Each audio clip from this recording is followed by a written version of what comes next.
एक ऐसे मंदिर के बारे में बताने वाले हैं जो महाभारत काल से जुड़ा हुआ है। इतना ही नहीं, अगर आप इसे देखना चाहते हैं तो इसके लिए आपको समुद्र के अंदर जाना पड़ेगा। इस मंदिर के बारे में हर कोई नहीं जानता। अगर आप इस मंदिर के बारे में जानना चाहते हैं तो वीडियो को बिना स्किप किए हुए पूरा देखें। ऐसा माना जाता है कि द्वापर युग में युद्ध के बाद भगवान श्री कृष्ण ने मथुरा वृंदावन को छोड़ने के बाद समुद्र तट पर द्वारका नगरी बसाई थी। वही द्वारका बाद में समुद्र में समा गई। इस घटना को वर्षों तक पौराणिक घटना के रूप में माना गया, लेकिन बाद में वैज्ञानिकों ने ये साबित कर दिया कि करीब 5000 साल पहले द्वारका नाम की एक नगरी थी जो समुद्र में डूब गई थी। 1970 से पहले द्वारका नगरी की एक पौराणिक घटना माना जाता था, लेकिन साल 1970 में ही पहली बार पौराणिक घटना को सच साबित करने वाले प्रमाण मिले। प्रमाण में मिला कि समुद्र के नीचे कोई शहर मौजूद है। इसके बारे में पहली बार जामनगर की गजेटियर 1970 में विस्तार से लिखा गया है। इसके बाद भारतीय नौसेना ने द्वारका नगरी की खोज शुरू कर दी। साल 1989 में आर्कियोलॉजिस्ट प्रोफेसर SR राव ने भारतीय पुरातत्व विभाग के साथ मिलकर समुद्र में 560 मीटर लंबी दीवार की खोज की।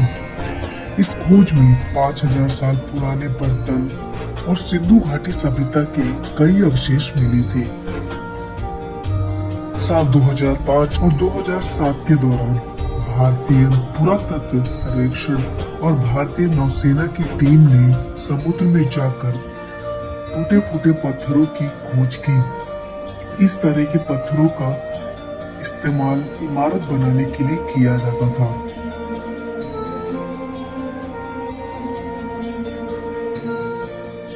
इसके बाद भी समुद्र के अंदर से कई कलाकृतियां और सिक्के भी मिल चुके हैं जो कई हजार साल पुराने हैं।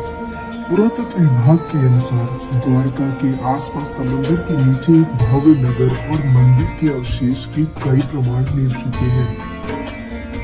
अब बात करते हैं मंदिर के इतिहास की। महाभारत के युद्ध में पांडवों की जीत के बाद श्री कृष्ण ने मथुरा को छोड़ने का मन बना लिया और समुद्र के किनारे एक नए शहर द्वारका में चले गए। ऐसा माना जाता है कि महाभारत युद्ध में पांडवों की विजय हुई। श्री कृष्ण ने युधिष्ठिर को राजगद्दी पर बैठाया और राज्य से जुड़े नियम कानून बताकर वो कौरवों की माता गांधारी से मिलने पहुंचे। कृष्ण के आने पर गांधारी पहले तो फूट फूट कर रोने लगी और फिर क्रोधित होकर उन्हें श्राप दे दिया। उन्होंने कहा कि तुमने मेरे कुल का नाश किया है, तुम्हारे कुल का अंत भी इसी तरह होगा। श्री कृष्ण साक्षात भगवान थे। वो चाहते तो श्राप को निष्फल कर सकते थे। क्योंकि भगवान श्री कृष्ण ने अपने जन्म को मनुष्य रूप माना था, इसलिए वो अपनी मृत्यु के लिए मानसिक रूप से तैयार थे।